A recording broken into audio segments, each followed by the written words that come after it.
Okay, going to be rebuilding the R5 forks today. I think these are actually common with a couple different bikes, but these are the Yamaha R5 forks, and they're just an old style spring fork with a emulator tube.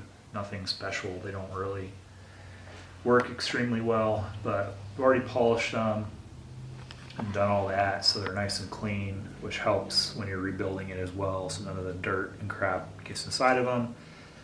But first thing that you need to do too, which we've already done before we take them off the bike, and again, these are R5 forks, but I'm not entirely sure where these caps came from because they're slightly different than an R5. They have a recessed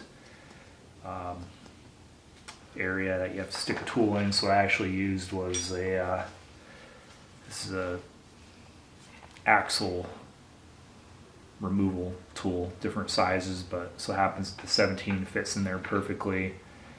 If you have this style as well and you don't have a tool, another thing you can do is you can get a bolt from the hardware store that has the same diameter, stick it down in there, and then either flatten two sides of the nut, of the bolt, or thread two nuts on there backed up against each other to use it to undo the cap. But anyway, no matter what type of fork, the first thing you need to do before you take it off for this style of non-inverted forks, inverted forks, you kind of want to do the same thing as well, but before you take them off, you want to loosen the cap before you remove it from the bike, because if you don't do that, then it's a lot harder to remove because you have nothing to grab onto. So I've already gone ahead and loosened these up while they're on the bike. Another thing to note too is if the top clamp is clamped right around here, you need to break the top clamp loose because it's going to make this stanchion tight up against the cap and it won't be able to come loose. So loosen the top cap while it's on the bike with the clamp loose, and you just barely want to loosen it that way. And you have it here, it's easy to work on. So we've already done that for both of them. The next step, which is also critical, and if you do it wrong, it makes it a lot harder to take it apart, and I've just learned over the years. And again, inverted forks, a lot of inverted forks work the same way too, but you want to, this one's a little bit harder to see. There's two different legs here, a right leg and a left leg, but they're both the same. This one's easier to see. There's a bolt in there.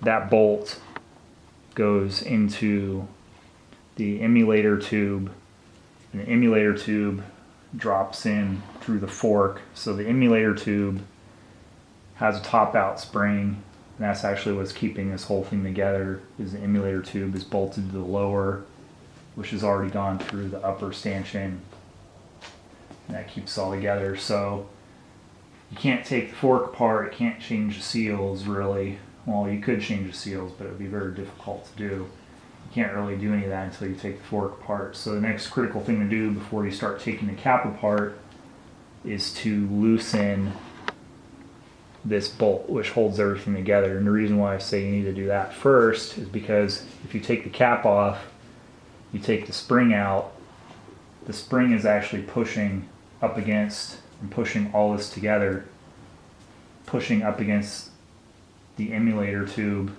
and it gives it force on here. If you just try to loosen this, the whole thing is going to spin inside. So if you just you take the top cap off, you take the spring out, there's no force pushing on the emulator tube, so it's just going to spin when you try to loosen this. So I've learned one of the easier things to do is you can actually push down on it to give it even more force while you break this loose. Sometimes you can just put an Allen wrench on there and it will break loose. If you have an impact gun, that's the best thing to do. So this particular one right here, the socket for the impact fits in here. So this one will remove with the impact and it will be pretty easy.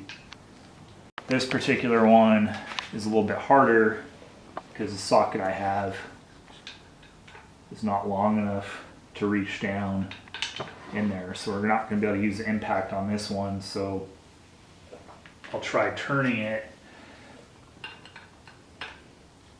But one thing you can also do, if it doesn't break loose,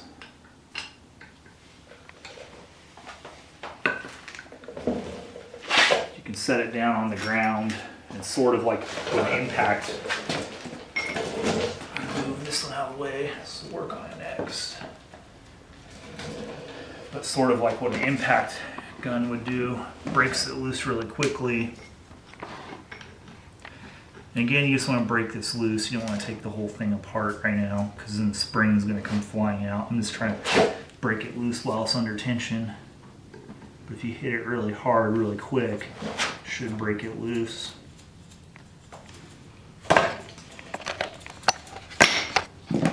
And it broke it loose. So now that's loose.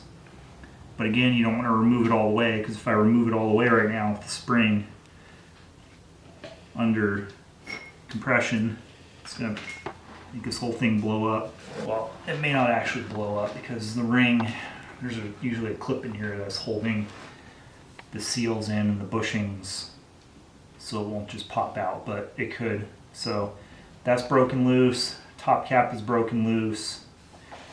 This particular fork, if you wanted, has a drain plug here where you could drain the oil out, but since we're going to be taking this whole thing apart anyway, I'm just going to take the top cap off and drain the oil that way.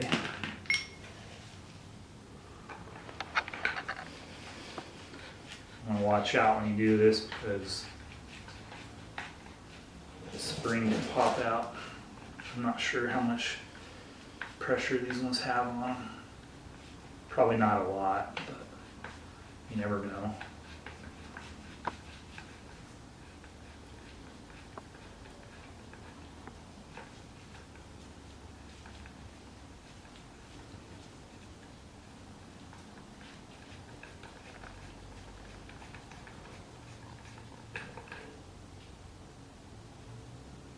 This top cap.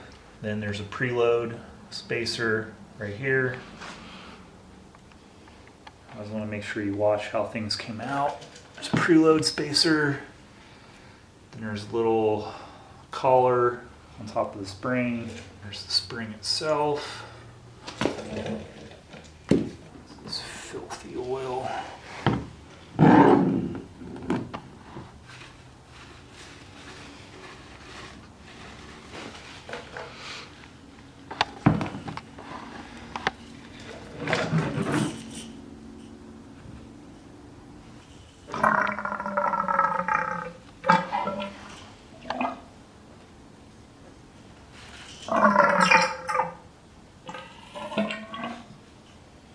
Just completely remove this lower bolt that's keeping everything together.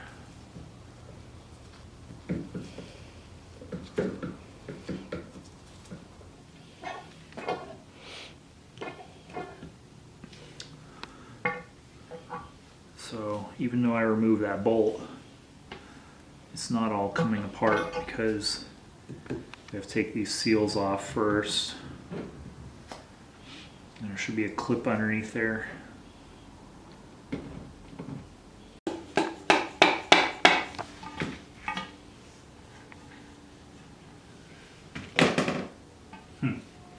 Well, this whole thing came apart.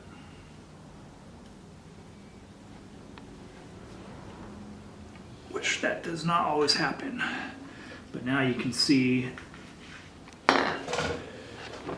that's the emulator tube. That was, the bolt was going through the bottom of there. And this is what actually provides the damping and the compression on this type of fork.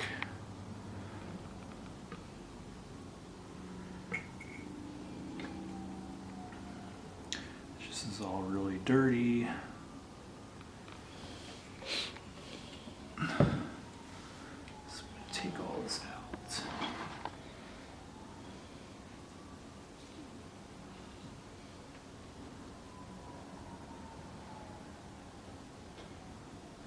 pressed in there, I guess. Each fork is sometimes a little different.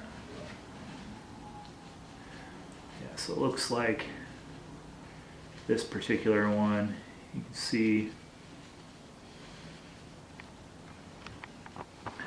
there's a little circlip in there if you want to take the emulator all the way out, the emulator tube. It's like holding it together.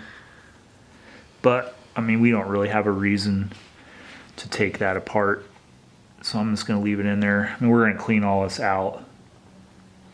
But if you needed to completely remove the emulator, you could. So I'm just going to leave that and let it continue to drain.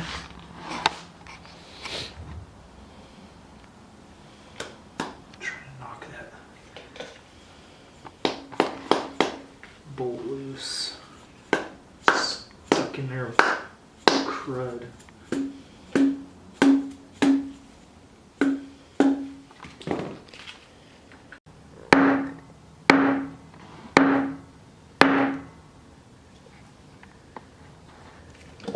Slowly coming out.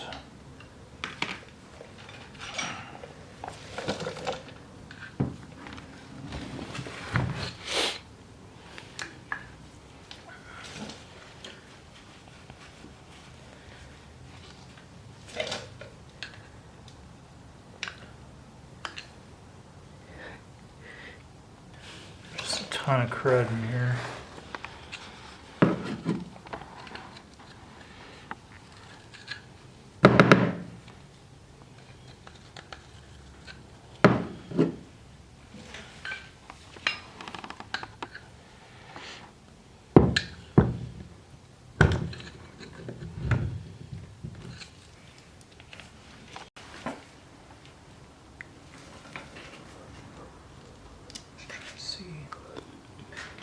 Twist this off of here.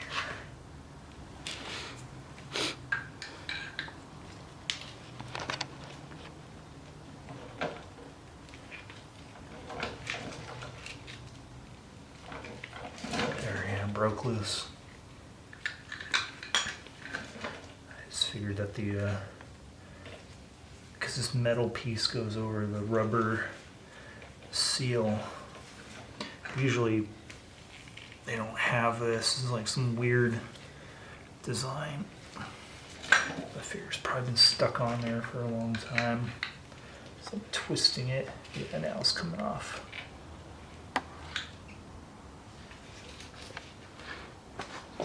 So now you can see the gap.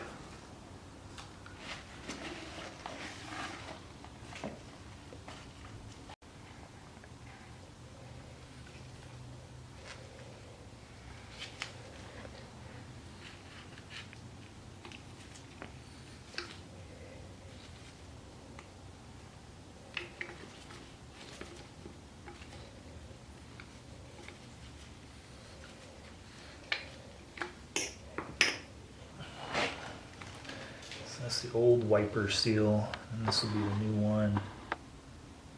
These are from Yamaha.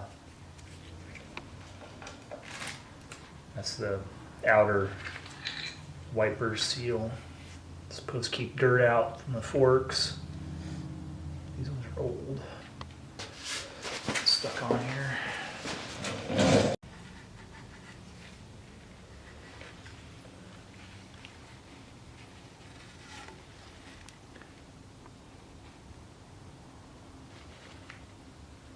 A lot of times these inner seals are held in with a clip, but I don't see one in this case. So it was really dirty, but there actually is a clip in here. There's a clip and there's a washer that holds in the main seal. So I'm trying to remove the spring clip right now. You gotta be careful or else it's gonna go shooting across the room.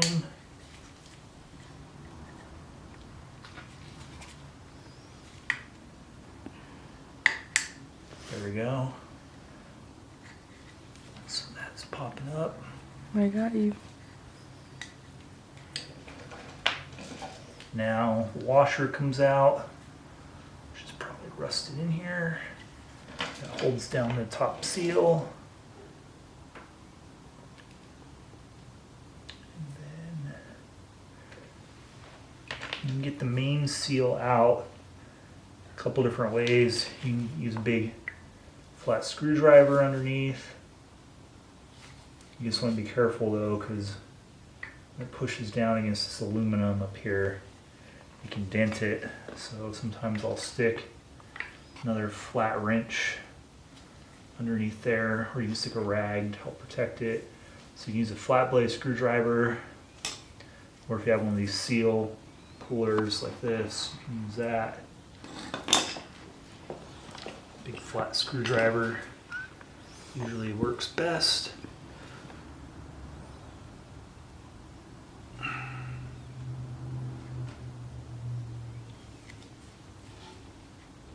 Actually, most of the time they don't want to come out.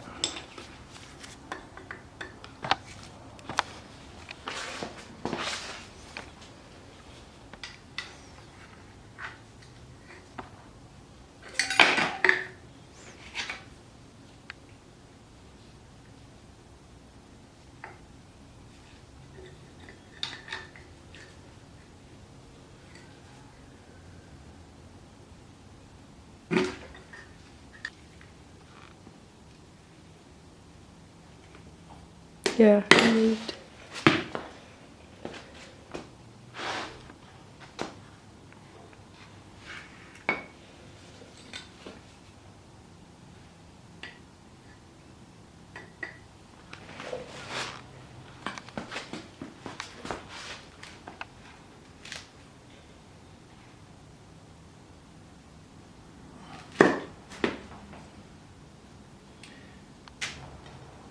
It's coming out. Mm.